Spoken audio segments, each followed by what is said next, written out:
Greetings, Masandawana. We are back with yet another installment of the Yellow Corner. And so this time we bring you the preview of our away trip to Durban as we take on Lamontville Golden Arrows on Wednesday at 7:30. We see you. Raps, how's it? I'm not the one. I know. Ukalak season and nage sharp way. Yeah, we we almost didn't have an episode. We almost didn't have a preview. Yeah, this game because we had serious audio issues and yeah, but we persisted. Rapelang wanted to give up, but I said no. We are not giving up. We will have an episode. No maganjan. And yeah, like I said, we're taking on Abafana Bes'thende game 26. Rabs, what have you made of their season up to so far? So I think, first of all, one thing about Golden Arrows is that they will compete, and they are a team that always try to compete for the top 8. And currently, they find themselves 7 on the log, but it's not yet confirmed whether they will make it to the MT8. But their season so far, I think there's been a lot of inconsistency and losing players and changing the lineup. I think the lineup that started in the first round of the league, I think right now it's a different lineup compared to the first round, more especially in defense. So I think their season has been full of inconsistency and chopping and changing, more especially in the back. And what I've witnessed currently is that now they are no longer playing that entertaining football. They are playing for results now. I look at their last 2 games. I think it was a matter of getting results instead of trying to play a good football, because of they can see positioning anything can happen, and they might find themselves as a part of their top 8. I think for Nadia, where I would expect them to be, like exactly where I think at the start of the season, Lebona would be happy to be, and that is in the top 8. So I think, see, the problem is that, because of we support Sundowns, it's difficult sometimes to judge these teams because ambitions had each one, like it's you look at Sundowns.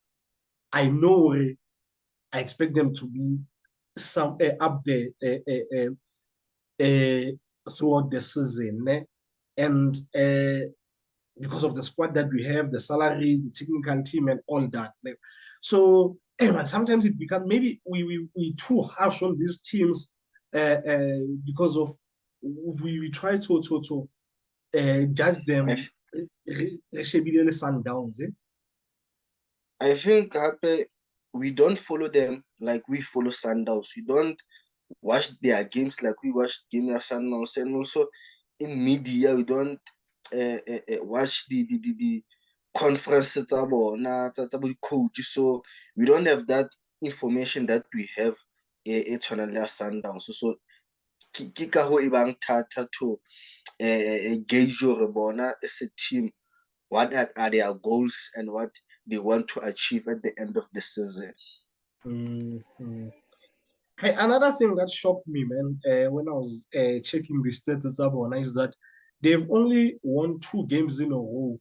High won it this season. I think it was early in the season, towards late November going into September, and late August going into September. Man, it really shocked me. But at the same time, when I looked at the number of clean sheets that they have kept this season, they've only kept the clean sheet, it's a 6 in this season, which is, man, they playing game number 26 and they've only kept clean sheet, it's a 6. I think that has killed them this season, conceding because the thing clean sheet is that once you keep a clean sheet, you get 1 goal, you win. That's how it works, So when you don't keep the clean sheets, you won't win a lot of games. Your thoughts on the fact that they've only won games it's a two in a row once this season, and the number of clean sheets that they've kept or lack thereof? Yeah, and I think they've been on and off throughout the season. And I also spoke about the chopping and changing of their defense. Hence, they fail to keep the clean sheet. And also their style of play, I think it is different compared to how they've been playing in the previous season. But what shocked me, I think, it is the number of goals that they've conceded. I think they've conceded 34 goals. That means they are second. They are the second team with the highest goal conceded in the league. I think there's a team that conceded 37 or 35. So I think what what is I found shocking is the amount of goals that they concede.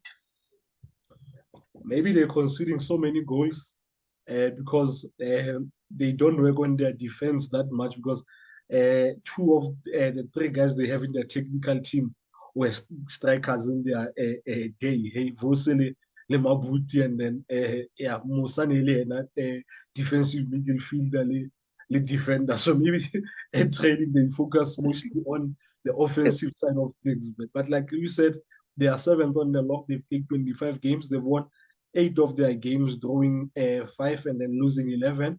They've scored 28 goals, conceding 34. Goal difference, Yabonaki minus 6, and they currently on 32 points. Let's talk about approach here, Yabona. I watched the game, Yabona. I couldn't watch it on Saturday. I watched it yesterday, Richards Bay. Ne? And then I went back and I watched a couple of their games, recent games. I was shocked at how offensive they've been with a team Yabona. You know, they played without a CDM until Shitolo again a second half, but throughout the match they played without a CDM. They had Ndwandwe as the deepest. He played Julia Debza as a 6 Yabona, but Ndwandwe is not a guy who's defensive. He's actually more offensive than defensive. So I've really been shocked at how offensive they've been with their lineup, and I think they will go offensive again against Sundowns. I have a feeling they'll be as offensive as they've been. Lineup.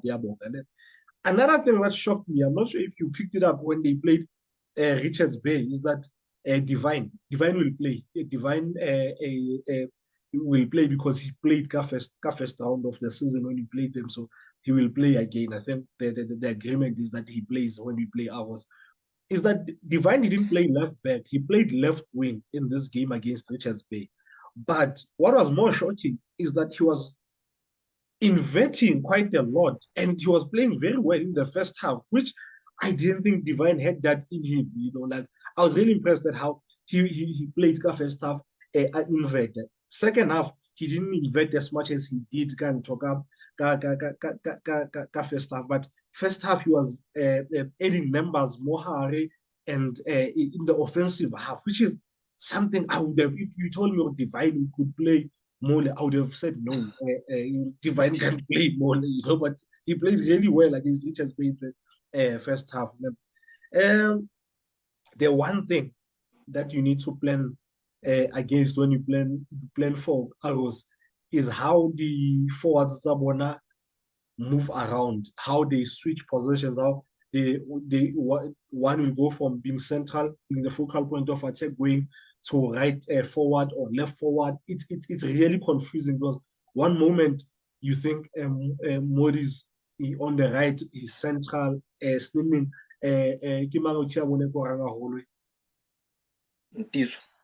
Gizo has moved to the side. So I think they will do that against Sundowns as well, try to confuse us and create chances from Mono. Your side?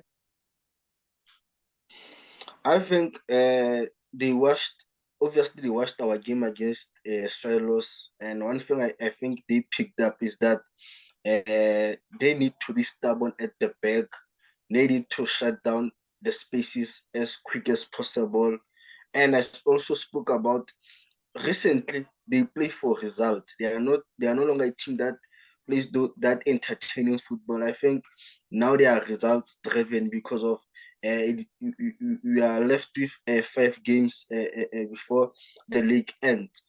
And you spoke about the team that is offensive, but I think in this game against Sundowns, they'll try and play a three-man midfield so that they can compete in the middle, because of their team that doesn't compete much in the middle in terms of the midfield protecting their back line. You find out it is way too easy to penetrate through the middle because of how they set up. So I think against Mamelodi Sundowns, they want to have enough numbers in the middle to compete, because of once they compete, that means they're able to great chances, because of the numbers that they have in the midfield allows them to compete and create chances as well.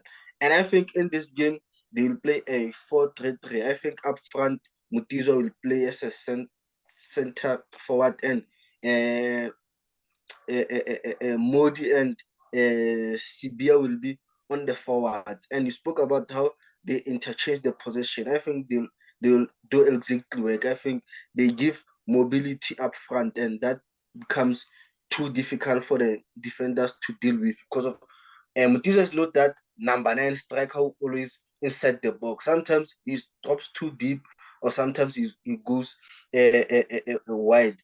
And also, I think they've played too many long balls recently, and they are not a team that has height, unless Ryan Moon Alidin Adlala. But before him, I found necessary for them but long balls, and they have good ball players. They have Ntago, they have Ndwande, and also they have Modi and Spi. I think they should play according to their strength, knock the ball and play the ball on the ground, because of how Moon LCU, how Shokalo the long balls, because of Moon can hold up play and wait for the other guys to support him. But without him on the pitch, I found that very necessary, very unnecessary.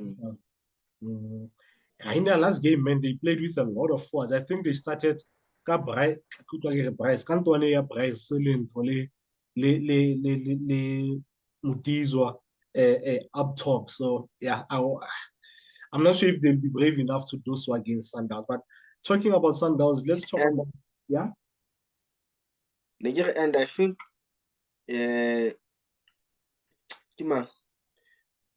our former player, Lung. Yeah. I think in this game, if he starts, I think he'll play as a left back instead of a left wing. I don't think he'll play as a left wing. We shall see. It should be interesting. I really hope they play him. If they play him as left and or left back, either left back or left wing, if he will invert the same way he was doing game and yeah, Sundowns Raps. I think our approach will be to take advantage of the fact that they don't play with a CDM, a natural CDM. So there'll be gaps. I mean, you look at goalie Alepasa, first goalie Alepasa when Supersport beat them 2-0. That goal, Ndwandwe, if Ndwandwe thought like a defensive player, that goal was not going to happen. He didn't head back enough to help defense high, because they Supersport pulled ball back towards the penalty spot where Lepasa was, and he scored from there. And if Ndwande was a naturally defensive minded player, he would have sensed the danger and shut down spaces in there. They are very like they really wide open in the zone 11 and 14 when they are caught in transition. Rest defense is really poor, man. It's really poor. Like, I was watching game Richards Bay. I'm thinking these guys are leading 1-0, but they are leading 1-0, and they have a man, an extra man, because Richards Bay got a yellow sent off in the early in the not necessarily early in the first half. But the gap that they gave Mole, it's easy to penetrate them directly through the middle, So yeah, the fact I think Sundowns' game plan will be to congest that central middle field and zone 11, zone 14, and capitalize on that gap or space that they leave, because they are always caught short in that position. And then in their build up, they sometimes have Nzako, never die, going as close as more D line Dean to collect the ball and then maybe pass or progress guy on it. But the one thing comes up is that sometimes he's what's the word? He becomes too smart for his own good. Because and he's like directly if you win the ball, you direct to goal. So I think Sundowns should set traps on Nzako and then press him high, or because sometimes never die police for the crowd. Maya and all that, and when you win a ball mole, you win it up high and you go straight to goal. Your thoughts? Speaking about pressing Nzako, I remember the game that we played against Aros Kodebayo Babel when Trompo tried to press him and he saw bad things, man. Mara Trompo gane ba mo abuse Abafana. Wa gopola ka le mohula ke la mo abuse jwang to pitche mo la mo press. You spoke about them playing for the defensive middle field. I think it will be easy for us to penetrate through the middle and to bypass their middle field. I expect us to dominate the middle field, and I expect us to create those passing lanes and those gaps through stretching them wide and finding those pockets.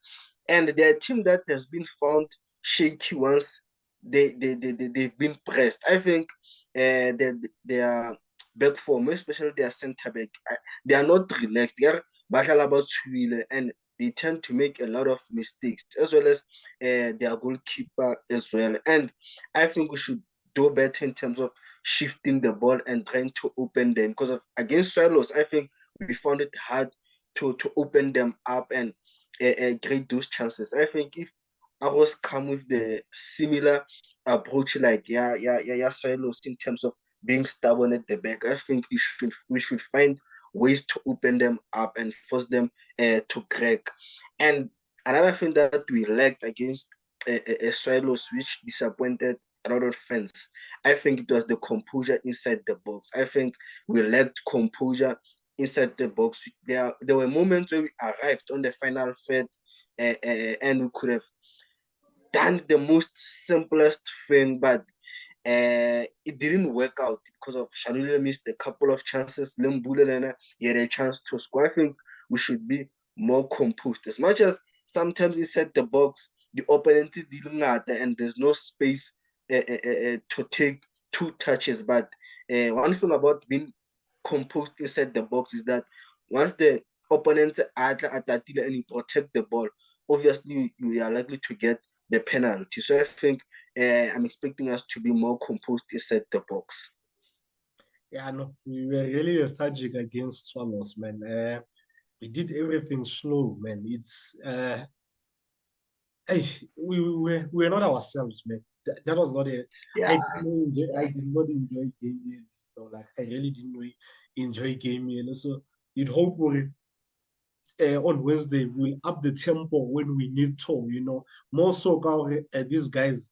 The points that we've raised about how open they always are in the zone 11 and 14. Wow. So I really hope we play 2 or 3 gears up compared to how we played against Swallows. Your lineup? I'll start Williams. I'll give Morena a chance. I'll keep Kekana and Mvala. And left back, I'll start Ngubeni as my left back. Then my 6 will be Zungu. My 8 will be Mkulisi and Alande. Then up front, I would have Zwane, Shalulile. I'll start Nasir for a change. Okay. I'll also have Williams because I want him to break that record, and I think he will break it. Yeah. I'll give Morena a chance, Lilla, and then Kekana. But for 3 games in a row, it's okay, AB needs to start. I'll start AB at left back. I'll start Mashiko, and then I'll start Zoom as my six, but I'll give him 45 minutes straight, like first half. I'll have 45 minutes, and then take him off for second half. Mbule, Bless, I will be my eight, and then I'll have Shika starting because he didn't play at all on Sunday at 10. And then I'll start Nasiri Lento, Lemailula up top. Score prediction? I think we'll win 2-1. I also think we'll win 2-1 as well. Who's scoring for you? Nasir will score and Bongani Zungu will score from ahead. Oh, Chumba. Okay. Perhaps, are you surprised? We've played 2 games since we won the league. Have you been surprised with how strong Coach Rulani has gone with his lineup? Because he's played what is said to be our best 11 in those 2 games. Am I surprised? Yeah, how strong he's been with the lineup.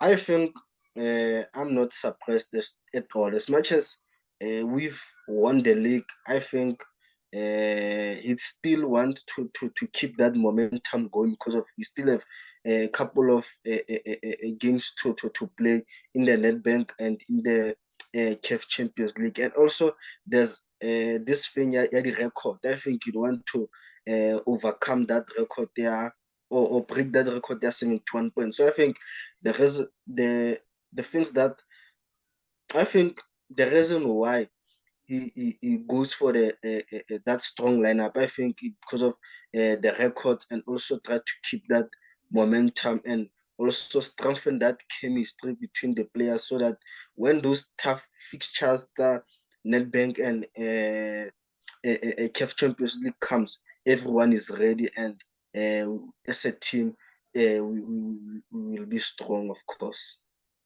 Yeah, I think so too, man. I thought about it. I thought now maybe he's looking at match fitness. He wants these guys to match fitness. I want to be up there. Hudimu by the time we get back, we restart Champions League, the quarter final as well as Nedbank. So I think the record that you mentioned as well. So I think yeah, because of those uh, 2 cups and then the record. I think that's why he's gone strong. We have gone 2 games without scoring. Is it worrying for you? Yeah, no, I think I'm worried. I'm worried. It doesn't happen more often or Sundowns a 2 games so of course it will be a worry for some. And that game against Swallows, man, reminded me of that game we played against Wydad Casablanca where we needed a goal and we failed to open up a team that played with a low block. So I'm questioning. I'm having a lot of questions whereby I ask myself for it. If let's say I'm creating a scenario, we lose go Algeria 2-1 or 1-0, and we come to Pretoria, more record, of course, and the opposition they become too defensive. So they put are we going to are we going to be able to crack them and get a goal? Because of obviously once those North Africans but win at home. How about most South Africa? They'll be too defensive. They'll try and pack a bus because of those guys can even pack it for 90 minutes. So it is worrying, but I looked at the games that we are going to play before the CAF Champions League. That means we have enough time to rectify and get goals so that we know that once the CAF Champions League arrives, we have scored enough and happy will be able to face any team that comes with a different approach, whether a team that attacks, whether a team that is too defensive with a low block. Yeah. No, I get your concern with regards to what you've just said. game year Swallows reminding you of that game year we did where we needed one goal. Excuse me. But I think because game year, it was not necessarily a game of consequence, game year Swallows. So I think that the players, if they wanted to, they could have gone 2, 3 gears up. I think in a game of consequence, they definitely up it. They up the ante, like they proper goal. I believe, you see, I'm not worried about not scoring, but I'm worried about struggling. Uh, in the game, yeah, Cape Town City, he got a really good chance. I think we played a 1-2, and then he was clear on goal, and then he kicked it, he ballooned shot there high, second half. Gaming Swallows, I think the two instances where I don't know whether it was composure or what, more close to Balo, iced them, bolo team. So that's what worried me. But I think Shannon is a brilliant player. He'll overcome that when we need him the most. He will deliver. Rabs, we've seen Zumo coming back. We've seen Nasir and Serino coming back. How happy are you? How good is this for the team? When you take into account that we are towards the business end of the season, I think this is tremendous news. I think they're coming back at the right time. More so Zoom, because I always worry, should anything happen to Tebza, so I think I'm really happy we're getting our best players back and at the right time. Your thoughts? Yeah, no, I think having everyone fit, I think it is good for us as a team because of we'll be able to rest some other guys. And you look at our upcoming fixtures. I think almost every 3 days you are going to play. So you need everyone fit so that you are able to rest some other guys to avoid injuries because of I think a lot of players but too much intensive games. So in this phase, the league or the phase year calendar ya rona bolong, some of them they will pick up those injuries, the hamstring, body groin. So having everyone fit, I think it will help us to avoid those injuries. Yeah, because we'll be able to rotate. Yeah. Rabs, finally, we're going into the last game block of the season. Do you still believe we will break the 71 points record? We need 11 points out of a possible 15. We are playing Arrows away, Richards Bay home, Amazulu away, Gallants away, and then end the season with Maritzburg at home. We need 11 out of 14 points. I doubt, man. Something has to change if we want to break that record. I think the body language has to be different. The hunger has to be there for us to break that record. And you said the game ya Golden Arrows, Swallows. It wasn't a game of consequence. And you think if we go to Sierra Bolis that they'll up the gear. I think we shouldn't be selective of our games. Sorry, in this game there are no consequences, so we can get away with a draw. I think the body language has to change and the mentality, man. I think as much as Swallows were too deep, but if maybe the league was not yet finished and related Swallows around game week 15, I think we are going to open them up and get a goal. I think we played them in a phase where the league is already wrapped up and hence the body language was different. So for us to break that record, the hunger is to be there. Also again, the body language has to show that these players want to break this record because of what we saw against Swallows, man. I league him on a ball. That was in simple, plain talk terms, it was garbage game unit, to be honest. So you're saying you don't think we'll break the record? Something has to change if we want to break that record, but I doubt, man. I really hope Coach Rulani gave these guys a hair dryer treatment, the notorious Alex Ferguson hair dryer treatment at the end of that game, because that's unacceptable, to be honest, and they know it, Lebona, the players are. So hopefully, man, they will be back to regular programming against Golden Arrows on Wednesday, leading up to game Yarona Stellies over the weekend. And yeah, speaking of that game, you will see us on Friday when we bring you the preview of the Nedbank Cup quarterfinal match, away trip to Stellenbosch on Saturday evening. I think that's 1600 hours. Until then, sharp sharp Ndorish, sharp sharp Masandawan. Sure, Ezo, sharp, Masandawan.